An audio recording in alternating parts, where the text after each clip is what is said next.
Ancient medicinal sciences and Indian traditional knowledge.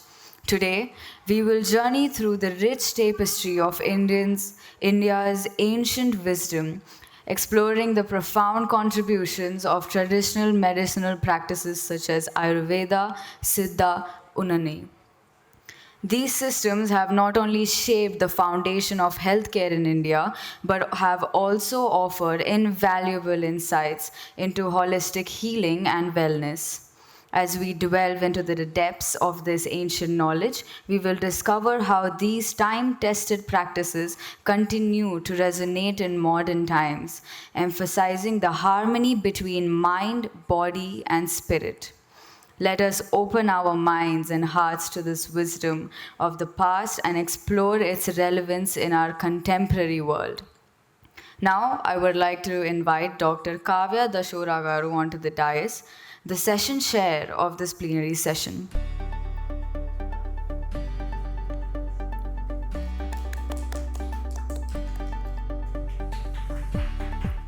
Dr. Kavya Dashora garu is a distinguished plant pathologist with specialization in plant pathology and tissue culture. Her academic career comprises her work and contribution in ICAR, government, Commonwealth, and UN in various capacities and contributed to teaching, research, development, and innovation. Presently, Professor Dashora garu is now working as Associate Professor in Nanotechnology and Artificial Intelligence at Indian Institute of Technology, Delhi. Her key area of research focuses on translation research of nanotechnology and artificial intelligence in agri-fruit sector. She has contributed to more than 12 countries, graduated 4 PhD scholars, and has applied patents for 5 novel products innovated by her. She is also a reviewer and on the editorial board of many reputed journals. She is also an official mentor for the STEM program both at IIT Delhi, India, and Abu Dhabi. Thank you, ma'am, for joining us on this session. I would like to hand over this session to you now. So, good afternoon, everyone. I would be very honored to invite Professor K.S.M.S. Raghava for giving his talk. He's a dean and professor at Indian Institute of Technology, Tirupati, and he's basically a chemical engineer who's specialized in food engineering and biotechnology.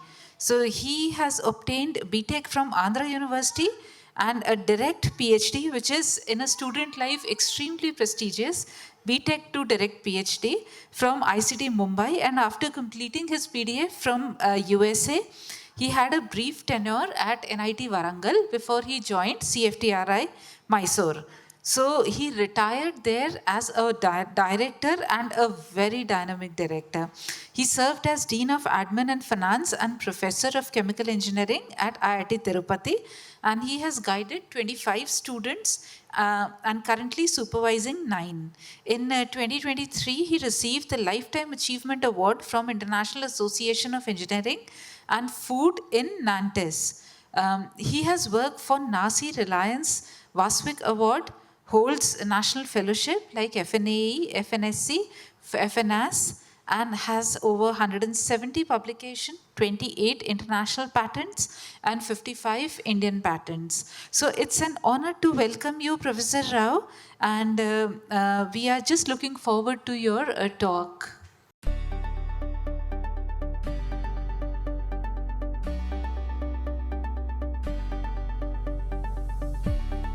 Sabhaya Namaha, Sri Gurubhyo Namaha. So at the outset, I thank ICAN Bharat International Conference, Bridging Heritage, Ancient Research and Advanced Technologies, this conference organized by Sri Maharshi Research Institute of Vedic Technology. So I'm grateful for this opportunity to share with you. So as such, we are not directly exposed to Indian knowledge system over the years, but we are fortunate to get this opportunity for the past 2 years to work in the Indian knowledge system related work through a project at IIT Tirupati in association with like-minded people like this. So Dr. Naren Singh is my collaborator in this project. There are several mechanical engineers and professors of chemistry also in the team. We are nothing know about the plant because one of the objective major work is regarding the plant. We have a plant scientist from Dr. Reddy from ISR Tirupati. Then Sanskrit, we are not even equipped to read and decipher the technical meaning of the Sanskrit literature. So we had a collaborator from National Sanskrit University. And one of the objective was the ancient arts in the name of Kalamkari. So Dr. Niranjan, so he is fourth generation artist in the same area near Kalahasti. He is our collaborator because this Kalankari art is very ancient, but British people discouraged because it is giving a serious competition for their textiles. So they stopped this and they discouraged, and the stories goes that many of the artisans are not even allowed, they are punished for pursuing this. So, but still he is on his own, he is continuing that.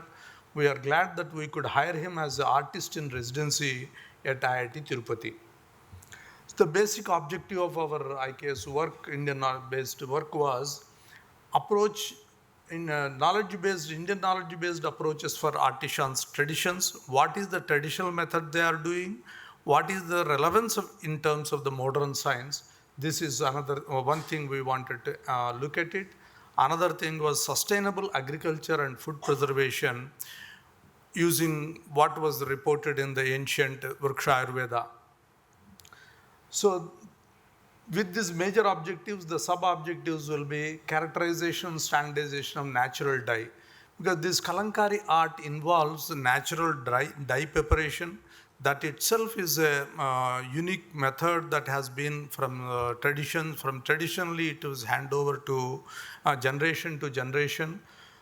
That procedure involves a lot of drudgery. So we want to standardize that procedure and decipher the chemistry behind it, why particular methodology has to be adopted to do it in particular way.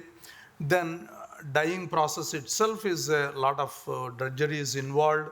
It is any mechanization will in preparation of the dye as well as dyeing will help. That's why we have involved some of the mechanical engineers. And as you know, fertilizers are indiscriminately used all over the country. China, you have seen now that their land has lost completely their productivity. So such situation should not be it is not far off even the countries like India, because still our productivity of the land is much lower than its optimal potential. That is a blessing in disguise. People criticize us, you are not producing to the potential, but it is a blessing in disguise to cater for the increasing population of the country. So without pesticides and using organic fertilizers, so based on the principles of Vriksha Ayurveda, that is another objective. So employing this farm level, this farmer whatever is produce is get, national level itself 30% of our produce is lost as spoilage.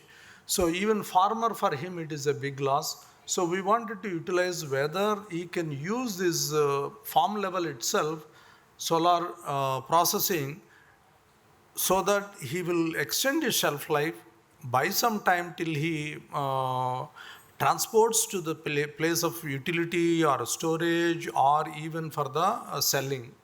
So this is one of the idea. Ultimately, documentation, dissemination and training and encouraging the rural entrepreneurship. So that is the training is a major component of this project. Look at the dye preparation. This is the typical preparation which I am trying to explain, in which the palm jaggery is involved and rusted nails they put. So what is the application of these rusted nails in this solution? So for increased extraction of the dye. So that has to be our chemical engineering, our chemistry colleagues are deciphering that. So perhaps it is changing the pH or even bioavailability. When you consume honey for its iron, To increase its bioavailability, we add citric acid. Lemon also will squeeze. So that increases the bioavailability. So similarly, perhaps something for that for us, it is doing here. So still they have not come out the final result. So this is another madar roots. These are the botanical name is Rubia tinctorium. This color laboratory, our students have standardized this procedure for extraction and to compare what they are doing. So in the typical in the process, small tweaking, adding of alum has significantly increased the intensity of the color. This increase in intensity, alum, you know, it is a coagulant. Even your turbid water, to just make it pure, we will put alum and immediately it coagulates and you will get a settlement at the bottom. So similar thing must be having the suspended solids and the components which are reducing the hue of the dye is being taken out. That's why the color intensity is increasing with this. Solar drying, it has been very much in the market. Also, people are using it, but it has certain issues still to be addressed. For example, off season we cannot use, nights it is not useful, and high cost. If you see any of these five-star hotels, there will be a dishes on the top which will converge the sunlight and focuses and to generate hot water and steam. That they will use for the laundry purposes. Similar things are there even for food and other applications also, people are doing it. The cost component is the main drawback here. The dish costs at least 1.2 crores like that. So which is expensive. So with this intention, our colleague at Mechanical Engineering, Dr. Balaji Subramanian, he has come out with a low cost material for preparation of the this dish, which is significantly lower. From the crores, it comes down to lakhs. It is costing us rough estimates. Preliminary proof of concept is succeeded, and preliminary estimate showed around 10 lakhs. So that was a significant reduction. Now the CAD design is going on for the fabrication. Another aspect what we wanted to look at it is, you use the dryers through perforated trays instead of a solid trays. Using the conduction of the heat transfer, use perforation so that you will get the convection heat transfer, so that the process will be much faster, heat transfer efficiency is much higher. And use jacketed trays so that whatever is hot water is generated, that can be circulated in the nights and the times when the weather is like this, like today, we don't have sunlight. Such kind of situation, it will be useful. Another, daytime, it itself generates hot air. Same hot air can be used for the drying medium. Truncated cone also, we wanted to have a simple rural design where it is tracking of the sun is not required, because that angle will take care of as the sun moves. At one point of time due to reflections, you will get the sunlight for the product. And also, if it is made double layer and photoelectric panels, if you put, that double layered thing can be used for hot water generation. And humidity is another issue. If you dehumidify the air using adsorbents like silicon, they are very less expensive. You can just by heating, you can regenerate them. So then I can use a low temperature, low humidity drying. The moment humidity lowers, in the delta gradient for the mass transfer, the moisture difference in the heating air and the product, delta C significantly increases, so increases my mass transfer. This kind of low temp LTHE, it is not at the moment available in the market. This is what we want to introduce, so that these are less expensive and very friendly to use by farmers at the farm level. This is the Kalamkari center with our students have visited. You can look at the procedures. So even the dye preparation and the pre-washing, and they have to prepare the drawing very carefully with the pencil shading. It's a tremendous work. We didn't realize why the cost is so high, the fabric. So this is the first step involved. Then they will treat the fabrics.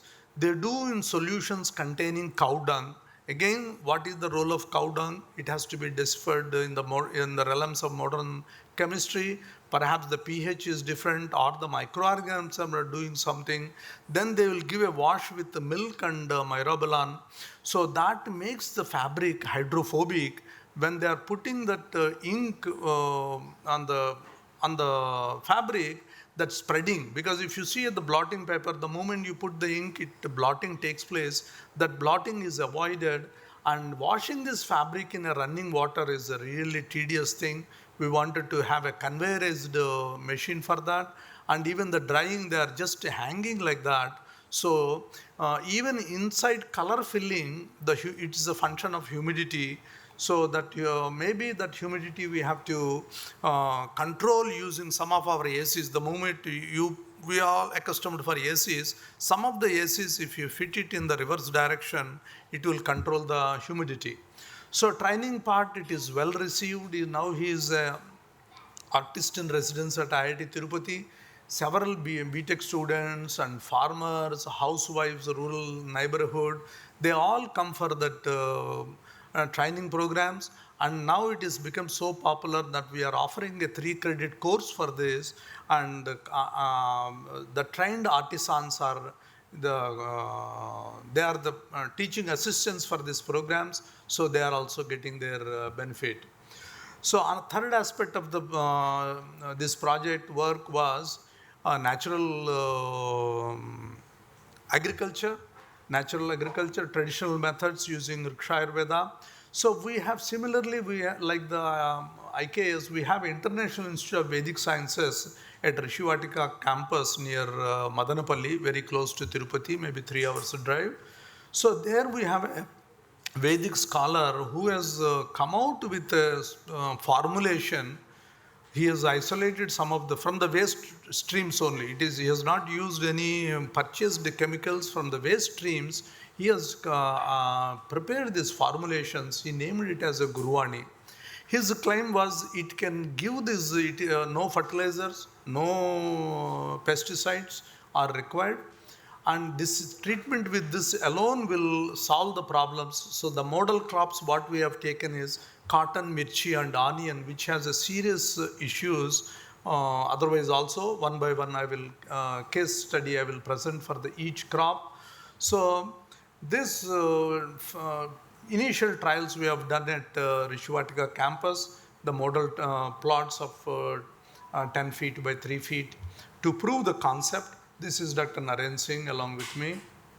And these are the different crops. So first thing itself was what surprised us is, for example, cotton, it prefers black soil, but it is a red sandy soil. But irrespective of the soil, cotton has grown well. So this initial results itself have encouraged us. Chairperson, please tell me 5 minutes before I will rush up. So these are the different things we have taken in a model plot at IIT because we want to do it at a pilot scale. So IIT has given us about 3 acres. We made the weeding, cleaning and banking, preparing the wedging, all this preliminary treatment was done. Nursery was put, the cotton was used, sampling bags, and chilies were managed in a seedling trays, and raised beds were constructed for onion. Some of the natural colors also we wanted because this is for the, again, required for the Kalamkari art. So Guruvani is the only thing applied at different time locations and different concentrations for this nursery. So that's what I was telling. The problem you with have 5 more minutes. So this is cotton have a serious issues because it has a lot of pesticides and it consumes a lot of the pesticides that is produced for this. This is the germination stage. Then it is about 105 days. So whatever issues have come, the only treatment what was done is a Guruvani, and you can see the improvement in the plant. So this is about the cotton and even the mechanical thing. See, because of the stem being very weak, because it was not able to withstand the wind, again, even such mechanical issues also when it is treated with the Guruvani, the issues were sorted out. See, Chile, Guntur is a very popular area, Sastri Garu will know. There, suddenly they found a issue with this mirchi last year, 2 years back. That time when they referred, we took in the challenge, and the plot which is 1 acre plot which is among the neighboring plots, we treated with Gurwani and it survived. That means not only prevention, even the curing is possible using this formulation.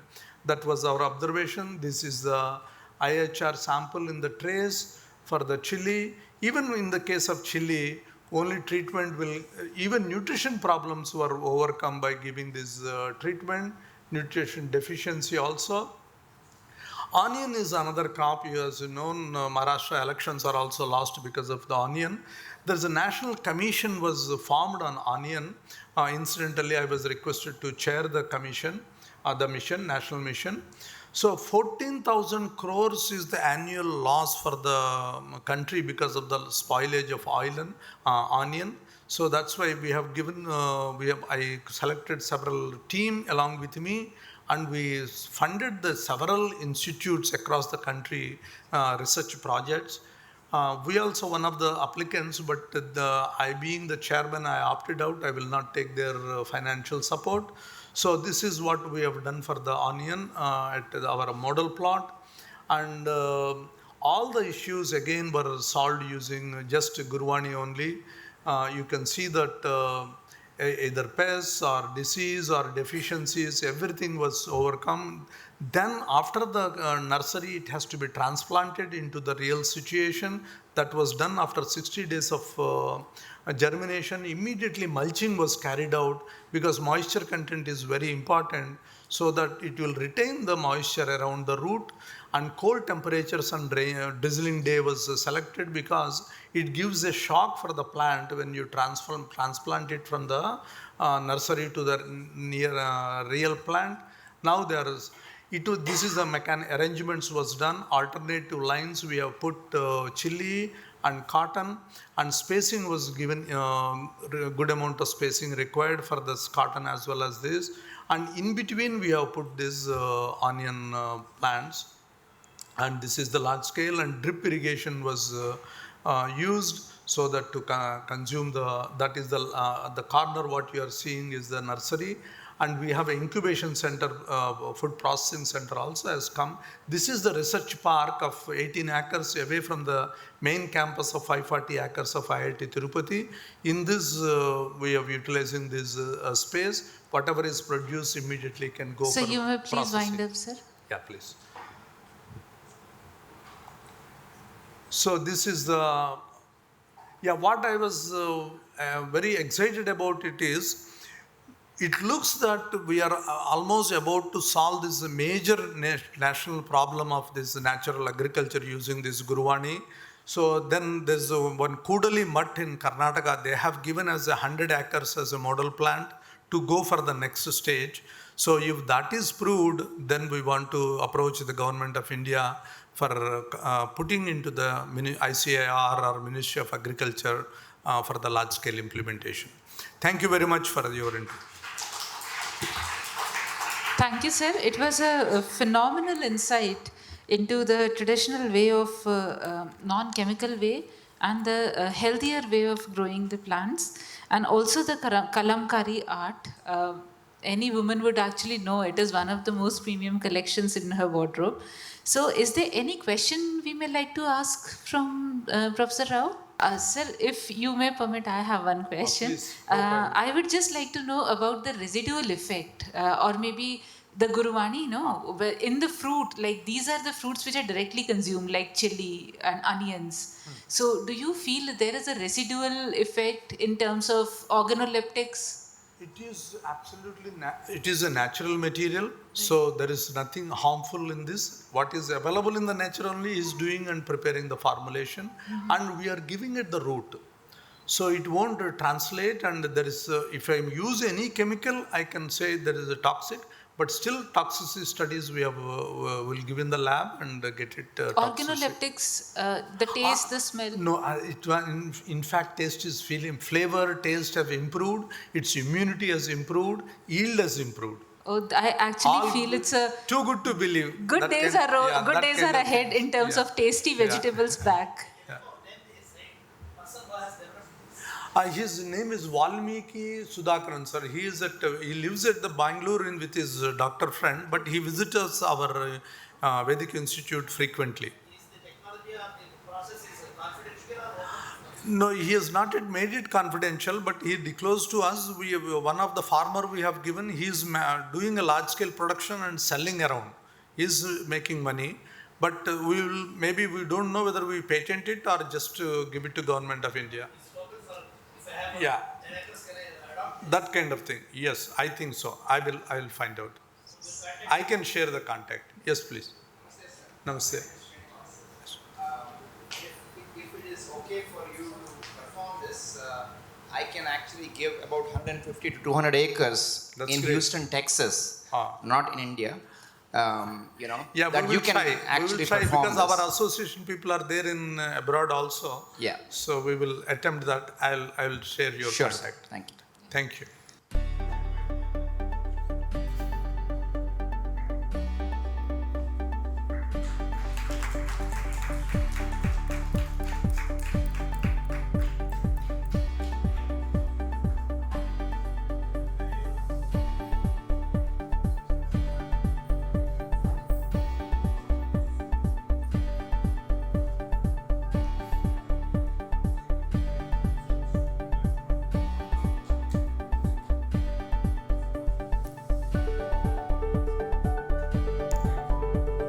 Thank you, Professor. After this wonderful presentation, I invite Professor N.B. Brindavanam, who's head Bioresource Group, Dabur Private Limited.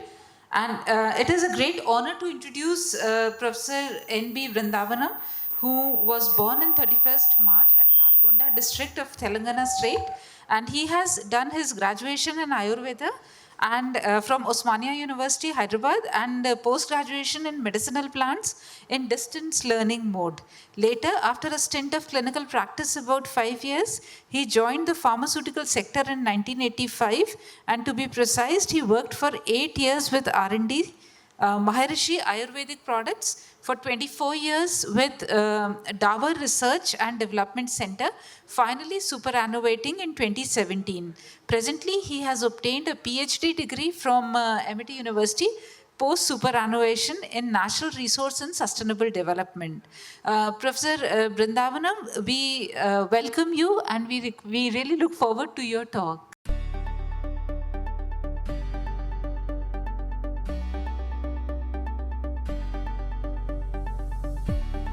Students, a very good morning to all of you. Before I actually start my presentation, I need to give a little introduction to my earlier employers. Actually, now I am superannuated, yet my association, emotional association continues. Dabur India Limited, actually, most of you must have heard it about it. The company has taken it as a mission to deliver natural healthcare solutions to every household in the country. And then Rasayana, the concept which I am going to talk, remained their mainstay. It's a good company in terms of science and technology part of it, and it is the largest manufacturer of Ayurvedic medicines and healthcare products in the world, with perhaps 13 or 14 units in India and 9 units in other countries as well.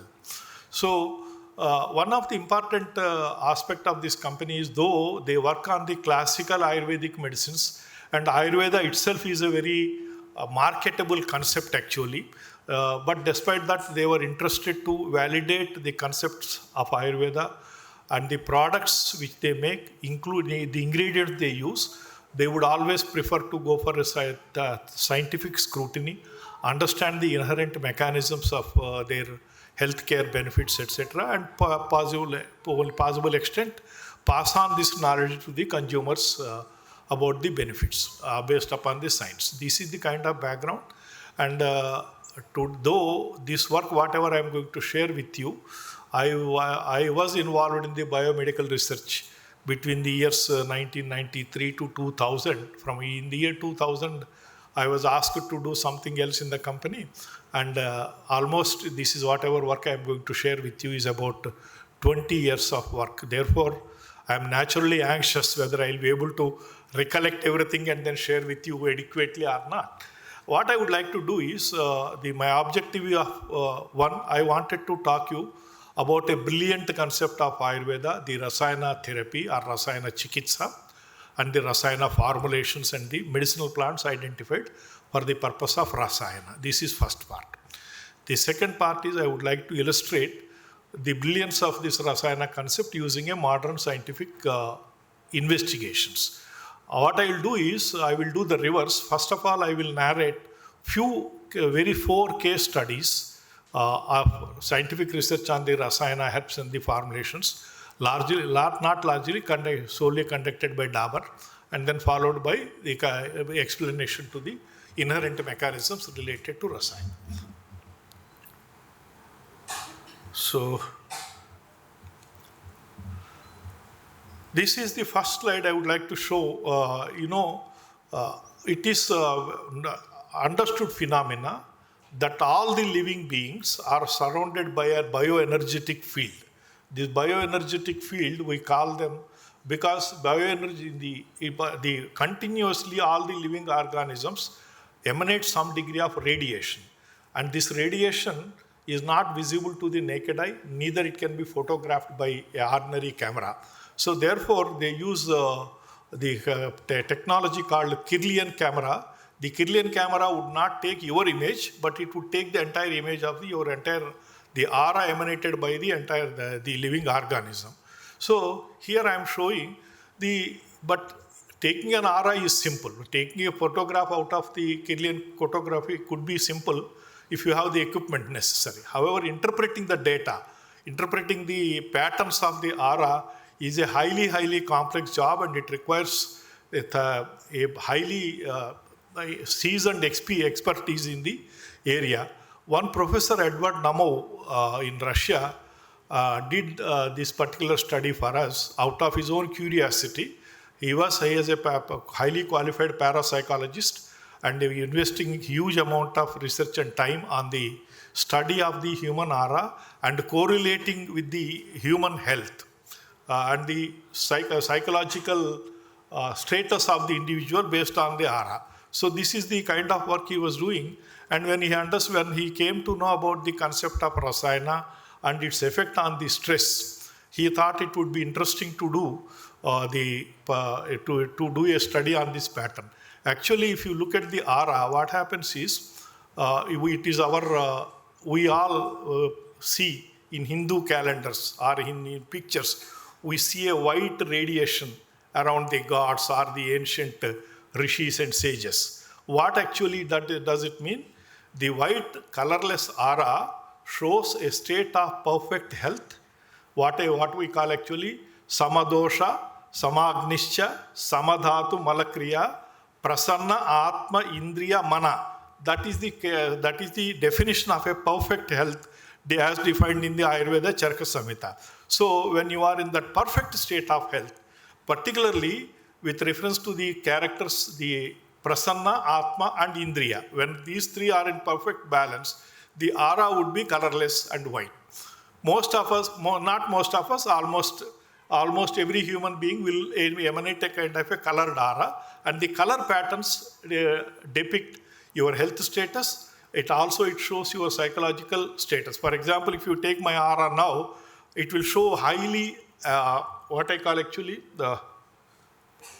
this pinkish aura. Whatever you are seeing, the pinkish aura indicates the levels of stress and anxiety, while the bluish aura shows some degree of tranquility.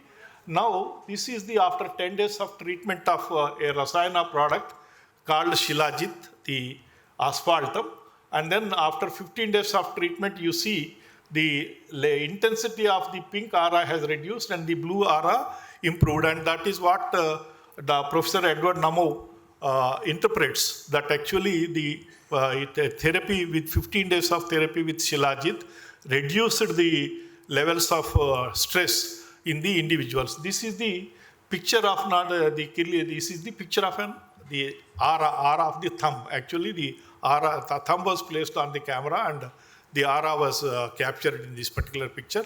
Like this, he did this study on 30 patients. And how does he interpret the outcomes? It is almost he was having a 2,000 studies aura he has studied and correlated with their psychological and mental status at that point of time. And then on that basis, this interpretation was provided to us. In the second study, we all know actually the smoking is considered to be the most worst form of the polluting the human body.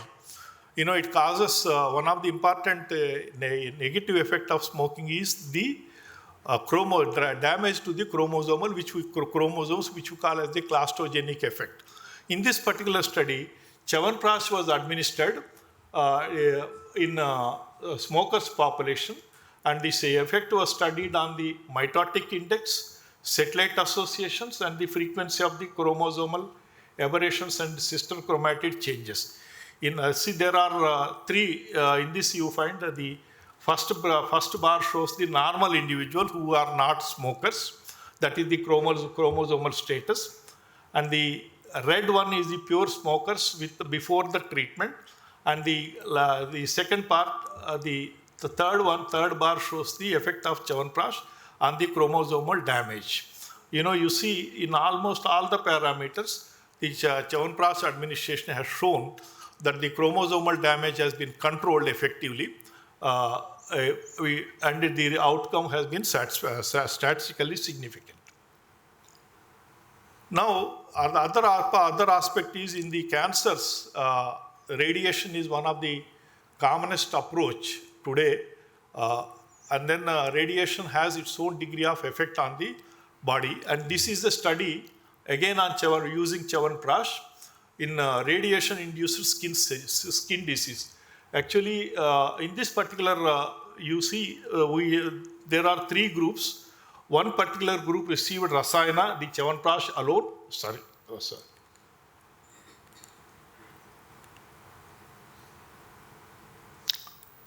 Actually, pictures are reversed over here. This the second picture shows the soon after the radiation, and then this is the after the radiation treatment, the Rasayana treatment. And then in the second case, it is Rasayana with vitamins and iron. And finally, in the third group, we find only the vitamins and iron. As you see, the level of injury, radiation injury in Chyawanprash treated or Chyawanprash with vitamin treated, the radiation lesions have been substantially lower. However, the one important aspect is in this kind of studies, we can't go for a placebo-controlled studies because of the severity. This particular effect shows that Chyawanprash exhibits a marked cytoprotective effect on the human body.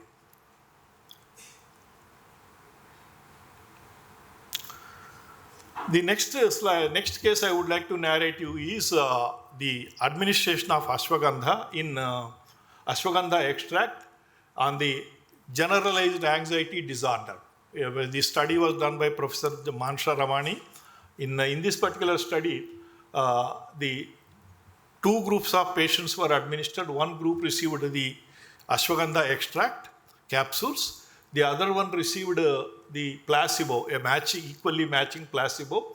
And they have used three different criteria: the diagnostic and the APA, American Psychology Association's criteria for assessment of the anxiety disorders, and the Hamilton anxiety score, and the PGA score of the well-being. In all the three accounts, we find that ashwagandha exhibited a marked improvement post-treatment, and that is that surpasses the effect of the placebo. So these studies indicate to you, these studies bring out a fact that Rasayana administration of the herbs or the formulations designated or identified as Rasayana have a promotive effect on the health. They improve the positive, they improve the well-being, for all the well-being factors, whether it is during a radiation injury or during a stress condition. So this is the advantage of that. Now, if you look at that, these are only four. It's only tip of the iceberg I have shown to you. There are over 1,000 papers on the biological activities of the Rasayana. The concept of Rasayana attracted the attention of the health researchers way back in early 60s, mid 60s onwards. There have been number of scientific studies to establish the biological activities of the Rasayana. And these reports can be classified into various groups. The adaptogenic means actually it allows the administration and users allows the individuals to adapt to a newer situation, adapt to the impact of the stress and the stress. This is called, we call as the adaptogenic effect. And the nootropic effect is actually the effect on the central nervous system and the psychological parameters. This is Mecha effect we call in Sanskrit. Antioxidant and Rasayana drugs are now established to promote they modulate the immune systems. Modulation of the immune system means when the immunity is lower, it will improve. And improve the resistance to improves the resistance to the infection.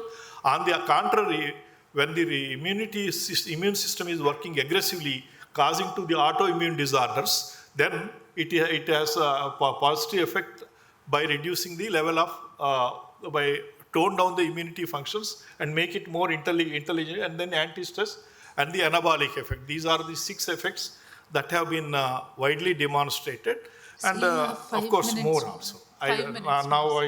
Now I come to the. So now the concept of Rasayana in a nutshell, basically Ayurveda does not require an introduction over here. The Rasayana actually is, because Ayurveda has two specific mandates. The first mandate being the preventive health care. Preventive and promotion of the health is the first mandate set itself for the Ayurveda, and Rasayana, it aims at the promotive health and quality life. And there are 3 different modalities of Rasayana treatment. The dietary modalities, behavioral and drug-based modalities. That is what I have described are the drug-based modalities. And both Ahara and Dravya Rasayanas, they have immense potential for innovations in the nutraceutical sector. So this is the basic concept of Rasayana as described in the Charaka Samhita. Dirghamayuhu, Smrutim, Medha, Arogya, Taruna, Vayaha, Prabhavarnam, Swarodaryam, Dehendriya, Balam Param, Vaksiddhim, Pranatim Kanti, Labhatena, Rasayanat. These are the benefits of the Rasayana treatment and the mechanism. The Labhopayam hi Shastanam Rasayanam. The one, any kind of intervention which will improve the circulation, which will improve the quality of the nutrition or the rasa part of it, and then that is called Rasayana treatment. So whenever the rasa formation is the first part of the metabolism, cellular metabolism, and once that is done, the rasa circulation is ensured, then these two, rasa formation and rasa circulation, these 2 factors hold the secret of the positive health. This is what actually Ayurveda envisaged. And the benefits of Rasayana, it promotes longevity, memory, as described in the Ayurvedic literature. It promotes longevity, memory, intellect, youthfulness, etc., etc. And the mechanism is a simple intervention in the cellular nutrition. Rasayana drugs make an intervention into the cellular nutrition. That is the fundamental underlying mechanism. And actually, what is the nutritional and intervention? Anna is the food that we take. Anna is the diet we consume. And once if it gets digested, the essence coming out of that, the nutrient emanating out of the macro level digestive system is what we call actually is the Anna. And that Anna goes to the individual cells and promotes the cellular nutrition. That is the part of that. That is the second most important part of it. Anna is common, the digestive fluid flow, but the nutrients that go to respective tissues they are tissue-specific nutrients, have to go, and this is what exactly Rasayana treatment does. So you may please wind up now? Yeah, Please. I'll finish it just 2-3 minutes more. So this nutritional intervention is a continuous process. It is incidental as well as the intentional. What is incidental? For example, it has a tremendous emotional factor. When your mom cooks something for you, she has a very clean intention that this food nourishes the kid. So that is the emotional factor of the food. That emotional factor itself produces a high quality of rasayana. So therefore, that is how we consider home food is more healthier than outside buffets. So this intervention, as I mentioned, anna, the ahara is the food per se that we consume, and parinama bhava is the composition and processing. In this parinama bhava, only what the kind of spices that you add, the way that you cook it makes intervenes the quality of the rasa that is produced in the human body, and the quality of the agni available in the individual, that jataragni or dhatwagni, and then rasayana is the one which can intervene any of these three factors. Rasayana is a component which can intervene any of these three components. So, and there are unique applications of rasayana as described in the Ayurvedic literature. One we call actually purposive and promotive rasayanas. The other is the naimitika rasayanas. For example, the vayasthapana, anti-aging, or the major rasayana, kruja rasayana, or these are then sometimes the naimitika rasayana is the biological response modifier or the cytoprotective agents which I have narrated in the cancer research part of it. So these are the illustrative list of these species. In the Nighantus, you find different sets of terminology. Rasayana is a general health tonic. Major rasayana is the one which promotes your intellect part of it, the nootropic or intellect part of it. Vayasthapana, anti-aging. These are the different plants I am based upon the Nighantu descriptions. Rasayana, Meja, Rasayana and Vayasthapana. This is the combinations of them. And there are some organ-specific, Hruja Rasayana. Consumption of Arjuna improves your cardio, acts as a cardiotonic, and it helps as a heart health part. Tvacha, Manjishta, Rubia cardifolia, and I for I triphala, like that. Stanya is actually for lactating mothers.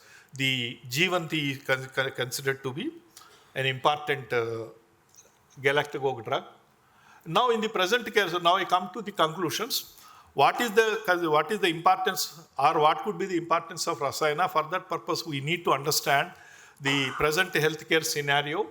The infections and infant mortality have come down substantially with thanks to modern healthcare approaches, and the lifestyle-related diseases, unfortunately, is going up. Autoimmune diseases are also going up. And another part is the iatrogenic problems, like the way radiation therapy. I told these are the iatrogenic diseases are the diseases induced by the doctors and induced by the medical treatments. So then the nutritional conditions, we find a diametrically opposite scenarios. There is malnutrition and also there is a overnutrition. So please wind up. Yeah, now it's last two. This is last one. Now, I would like to touch upon the Meja Rasayana and the cellular intellect. In this particular part, as I mentioned, in Ayurveda, we consider volitional transgression. The intellectual mistake is one of the important factor for the disease. We know overeating is a problem, overeating is not good, but we continue to overeat. This is an intellectual or volitional mistake. The same kind of mistake would also, this is at a gross level. This is at a gross level. But at the cellular level also, volitional transgressions may take care. The example is, the cell fails to discriminate between a friend and foe. So therefore it goes to a autoimmune disorders. Then so it forgets the optimal multiplication needs. When the cell forgets the multiplication rate, it becomes a malignant and causes the cancer. And sometimes it fails to recognize the foreign proteins. Therefore, you are prone to infections. These are all the mistakes that happen at the evolutional transgression at cellular level. But question today is, whether the major rasayanas can promote the cellular intellect. This is a question mark. And these are my conclusions and suggestions. The nutritional effect, I don't have to explain all those things. What I would like to suggest upon is concept of Rasayana provides broader avenues for the innovations. The formulations for the immunity and health, specialty nutrition and performance enhancers like sportsmen and athletes. And also we can design disease-specific nutraceuticals for quality of life in malignancies, renal diseases, organ transplants. These are the opportunities that we have out of the concept of Rasayana. And thank you very much. Let me share with you.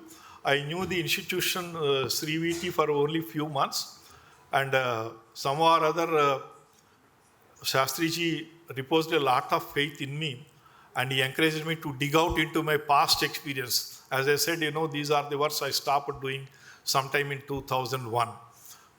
So he encouraged me to dig back into that and share these experiences.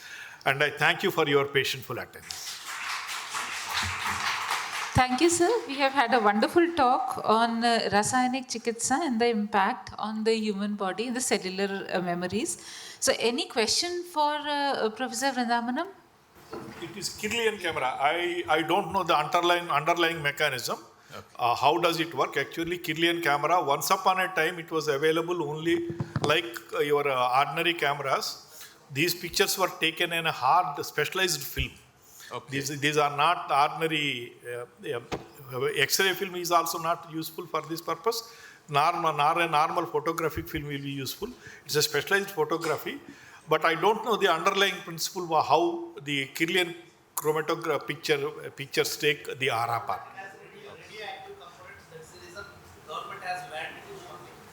But no, in research purposes, Kirlian cameras are still used. For example, while we were working with Edward Nomo, I came across with another Bombay-based scientist, Dr. Meher Moose. She was also doing a similar kind of studies, but her study was on the effect of meditation on the aura.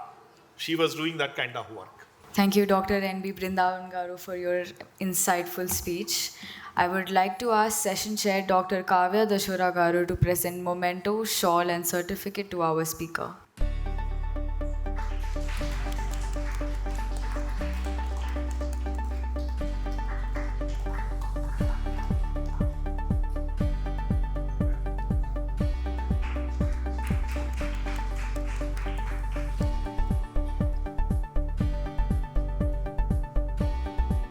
Now I have the honor of inviting Dr. Sajeli Begum, who holds a PhD in medicinal chemistry from Banaras Hindu University and was working as assistant professor IIT BHU before joining BITS Pilani, Hyderabad campus in 2010. Her research focuses on discovering novel bioactive molecule, quality control and standardization of herbal product. She has received DAD fellowship for research in University of Tübingen and INSA Visiting Scientist Award in 2008. She has guided 7 PhD scholars and currently supervises 5. She has managed projects from various funding agencies and publications and has 3 research patents.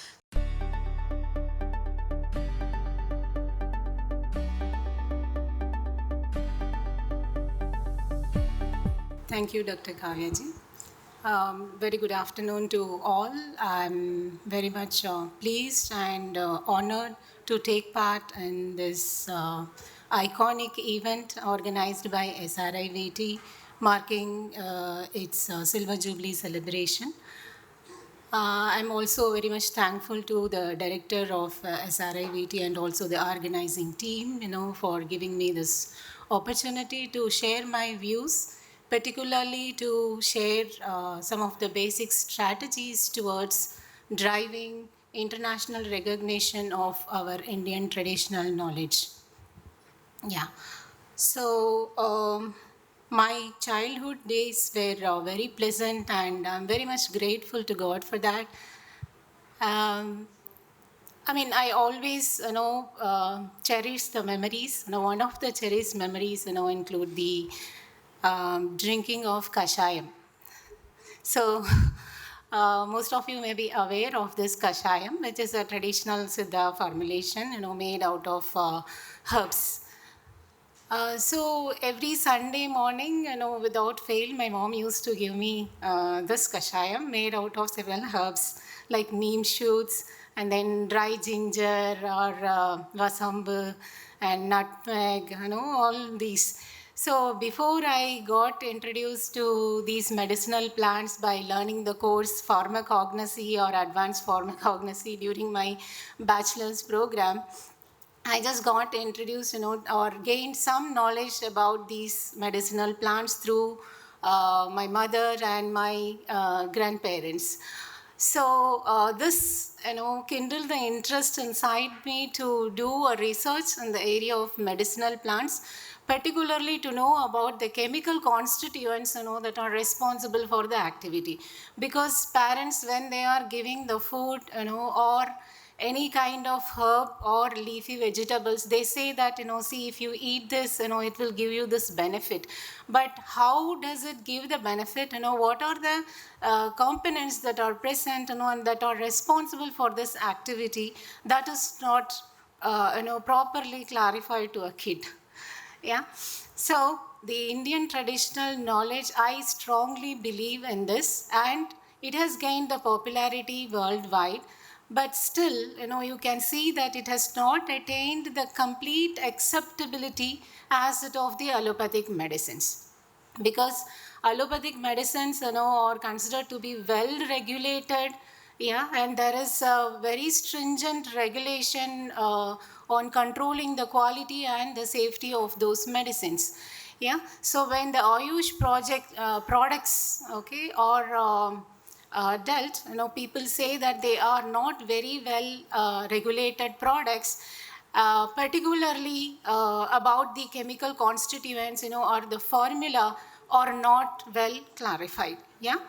So now when I have always wondered that, why, I mean, even though, the Ayush products, have gained the popularity, but why it has not gained the international acceptability? That's again, was a question, that was bothering me. I have referred to the literature and also discussed about this with the experts.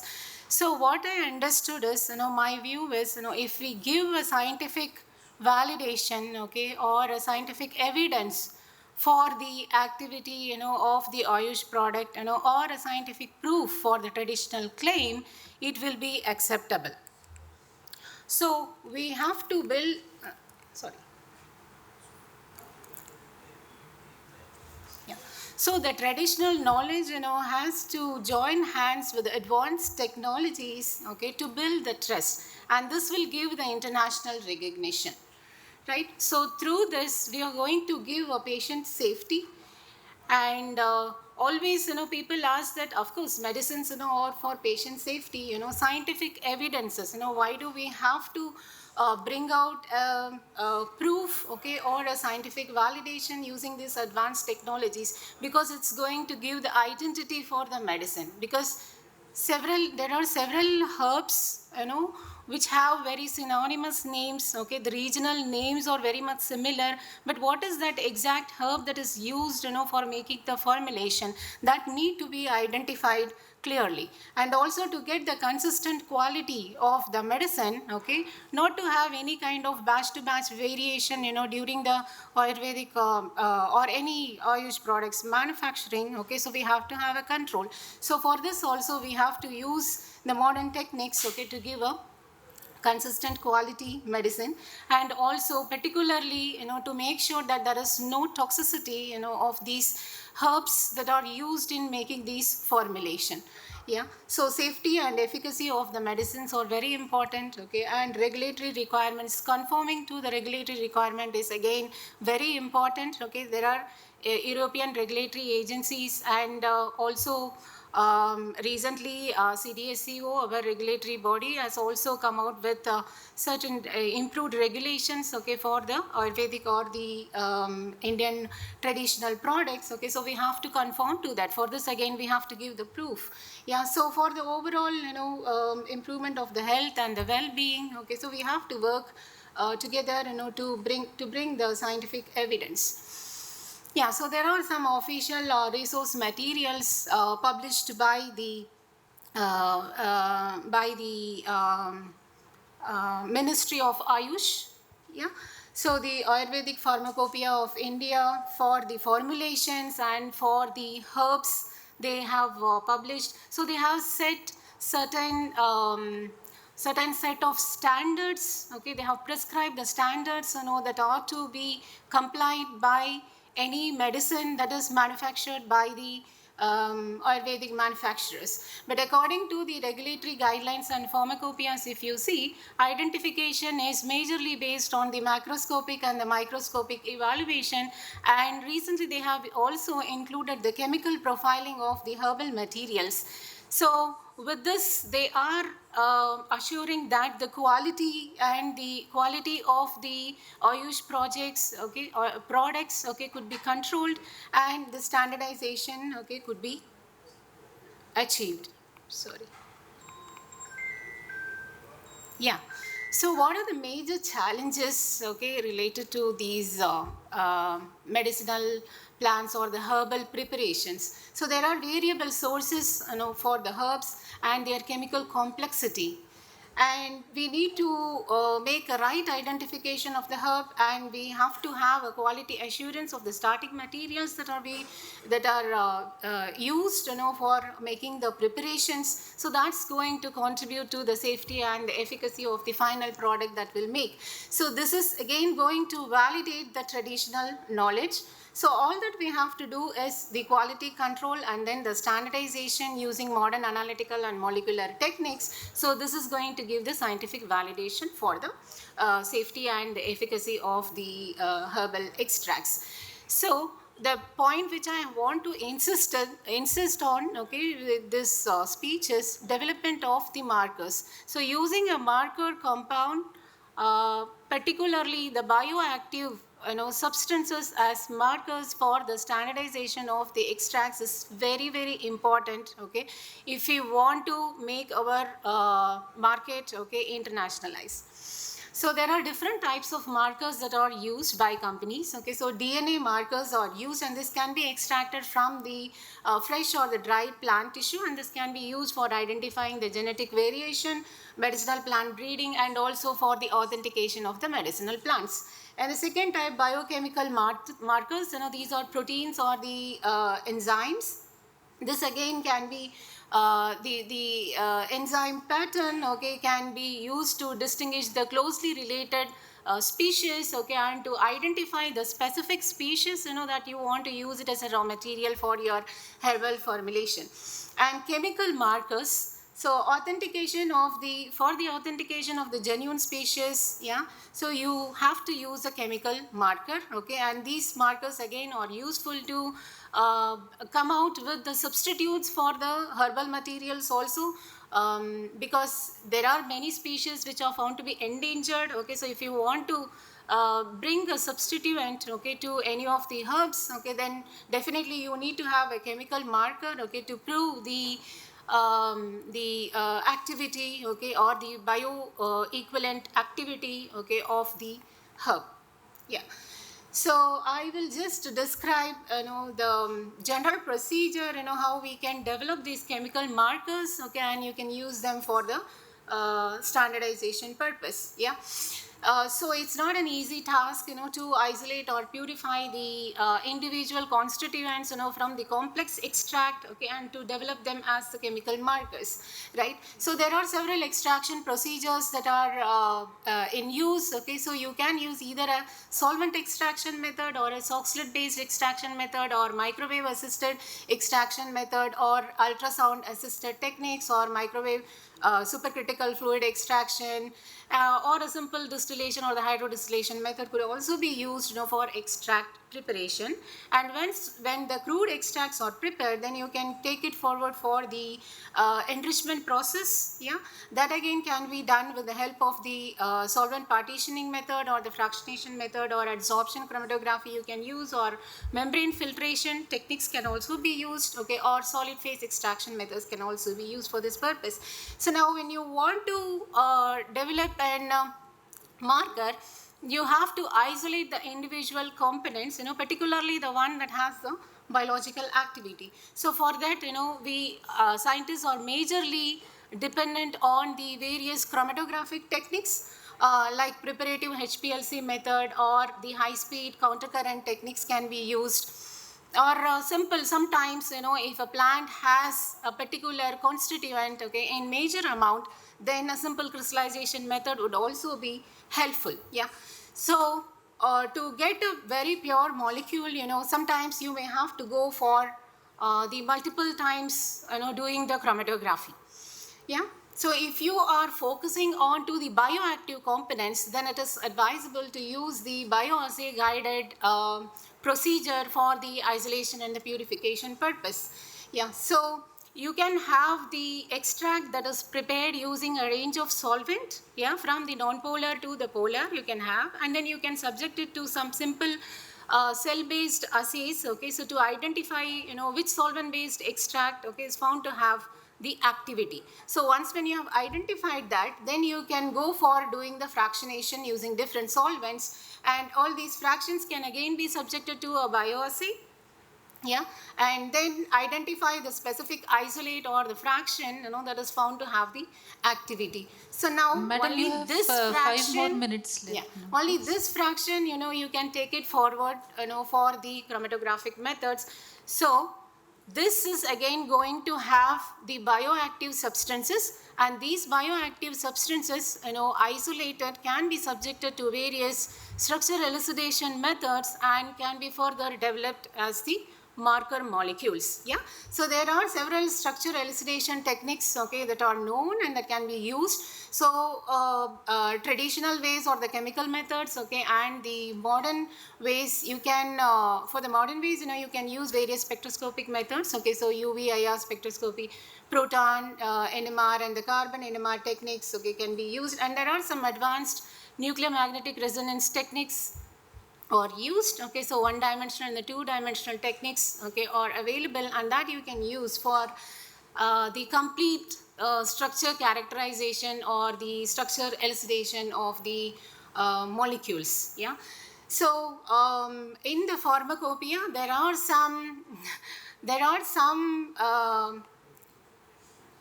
complete information. They say it is complete information, but in some aspects, the information or the standards, prescribed in the pharmacopoeia are found to be incomplete. Okay, this is again my personal view. Yeah. So about the complete information about the therapeutic uses of the drug, okay, and the identity, purity, and then strength, all the information and the limitations are prescribed in the pharmacopoeia. So here I have taken one example, that is Bringraja. So very popular Ayurvedic plant. Yeah. Available in as a single drug-based form, single herb-based formulation, or multi-herb-based formulation. So prescribed for various therapeutic uses, okay, as mentioned here. So the point I want to insist on here is, so the identity, is recommended based on the TLC method and also based on the HPLC method. But if you carefully look at the HPLC chromatograms that are presented on the right side, the figure A, B, and C, okay, if you see there carefully, yeah, so it's only that one compound that is present in this extract, okay, has been identified and quantified, which is vinylolactone. But if you look at the chromatogram, there are multiple peaks in it, which comes as an evidence that this extract contains other constituents also, but which are not characterized. So although the limit, is set based on the one component, that is vinylolactone, this extract contains several other components, okay, which might be contributing to the activity and also the toxicity, isn't it? So those need to be again quantified. I have one more example, okay, that is the extract of this Solanum surritans or the xanthocarpum, which is yellow berry night shade fruit. The whole plant again is recommended, okay, for various therapeutic uses as mentioned here. So Madam, here please wind also, up, madam. yeah, sure. So here also you can look at the HPLC chromatogram. This is just an extract from the Ayurvedic pharmacopoeia, okay, reference I have given below. So you can see here again the identification has been done, okay, for only one constituent, okay, that is solosodin, yeah, but the fingerprint, the HPLC fingerprint, if you see, there are several components, they were not at all characterized.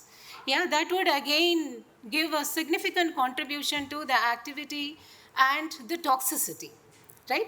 So we have to bring out the scientific evidence, okay, for the presence of the major constituents, okay, at least the major constituents I'm saying. So if you look at the chromatogram, there are peaks, which have the intensity very much equal to that of or more than that of the solacodin, right? But those have not been characterized. So those are some lacunae, I would say, those again can be covered, by using some modern techniques. So here I have a case study, where the standardization of a single herb based formulation, okay, that is CLIV 92, and the standardization has been done, okay, based on the bioactive components Clium viscosins A, B and C. So how the characterization of this Clium viscosin A was done using various spectroscopic methods. As there is shortage of time, okay, I will not explain, how we have done it, but at least the techniques, that were used for the the characterization of the complete structure, okay, that I will say. Please allow me a few minutes time. Yeah, so using UV absorption spectrum, we identified the presence of two major chromophores, that is the substituted coumarin and substituted benzene. Yeah, and from the IR spectrum, we identified the presence of the phenolic OH group and then the lactone carbonyls and the aromatic functionalities. And using EAMS, we could able to determine the molecular formula. Yeah, and we went for measuring the proton NMR spectrum, okay, and the carbon NMR spectrum, okay, to know about the types of carbons that are present, okay, and also the different types of hydrogens that are present in the molecule. Yeah, so we got the proof, for the presence of the coumarin nucleus, okay, and the aromatic nucleus, and also the oxymethylene protons, but we could not get the proof, for the oxygens, okay, that we could identify from the mass data, okay. So we could go for doing some simple chemical conversions, okay, to confirm the presence of certain functional groups, okay, and we could arrive at determining the part structure of the compound, and a simple double bond equivalence calculation helped us in identifying the presence of an additional ring, okay, that connected the coumarin and the phenylpropane nucleus. So I will skip. Yeah, so and the presence of the dioxine bridge again was confirmed, based on the mass spectroscopic analysis, the various fragmentation, and this compound, we could isolate in good quantity, so we could do some chemical degradation also to determine the complete structure. So once based on the spectroscopic techniques, we identified the groups and then we built the structure. We finally, had a confusion whether the isomer A is the structure or the isomer B is the structure. To resolve this, we went for carrying out the two-dimensional NMR analysis, that is the heteronuclear decoupling experiments. So irradiating some specific functional group and with the sharpening of certain signals, we could identify the linkage and we could determine the structure. So we can use all the modern spectroscopic techniques, to characterize the structure and to develop, and we can develop the markers. So this will again be helpful for the identification of the adulterants and for the differentiation of the Please wind herbal up, medicines with the multiple sources, and also for the determination of the best harvesting time, and also for the confirmation of the collection sites, and even to optimize, okay, the processing methods, and also to well hold the quality, okay, of the herbal product, okay, particularly in terms of the stability, and then the identity, its concentration, okay. So everything, we can do with the help of this, and we can even link this traditional knowledge, okay, to the natural products drug discovery. We can discover drug lead molecules, okay, and we can even develop them into an allopathic medicine also, right? So phytopharmaceuticals, recently approved type of drug by our Indian regulatory agency. So this represents a fascinating intersection between the traditional knowledge and the modern science advancements, okay. So it is nothing but a purified standard fraction with defined number of the phytochemical compounds. Minimum of 4 components, okay, need to be quantified, identified and quantified, and prove that they were the components that are responsible for the activity of this phytopharmaceutical. Then you can get an approval from CDSCO, okay, and you can market your product. And so here I would like to Ma'am, please, we are really running out of yes, time. done. Yeah. Done, thank you. So these are some of the novel compounds that were discovered from our lab, only from the plants I have presented here. And in our lab, we are even working on exploring the bioactive molecules from various natural sources, from the microorganisms and also from the marine sources also. We are trying to explore the drug lead molecules. So I'm not going in detail to it. Yeah, so we have all the facilities, to develop a chemical marker. Okay, so in this forum, there may be some startup company, or some researcher who will be looking forward for a researcher, to collaborate, particularly for the standardization of the herbal extracts. Again, herbal extracts, or complex materials, will definitely have a mixture of components, but we have all the facilities, in our institute. If anybody is interested, you can contact us. I have given here my contact ID. Thank you very much for your patience. Sorry. Thank you, Dr. Sajeli Begum Garu, for your insightful speech. I would like to ask Session Chair Dr. Kavya Dashora Garu to present memento, shawl, and certificate to our speaker.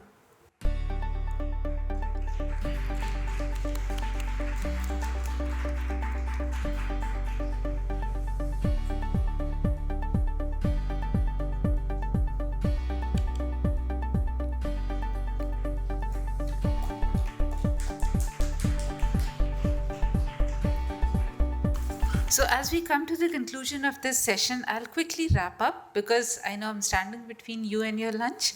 So we had our first speaker, Professor K.S.M.S. Raghava, and Professor Rao incited us about the IKS-based approaches and artisan traditional for Kalamkari based dye, and also he spoke about sustainable agriculture using a traditional method called Gurwani. That is, he's also ready to upscale it at a larger base. Then we also had insights from Professor Brindavanam, who spoke about Rasayana Chikitsa and how the multinational companies like Dabur had been using it. Then we had Professor Sajeli Begum, who gave us a wonderful insight into pharmacopoeia and development of markers, biological markers, chemical markers for standardization of herbal medicines or Ayurvedic products. And also the bioassay process was explained in a great detail. Thank you so much for your patient hearing, and I thank all the speakers for taking out time and giving us such detail about their work. So have a good afternoon, and we can collect for lunch now. Thank you, Dr. Kavya Dashora Garu, for your concluding remarks. I would like to ask Professor Ram Gopal Rao Garu to please come on the dais and present our session chair with memento, shawl, and certificate.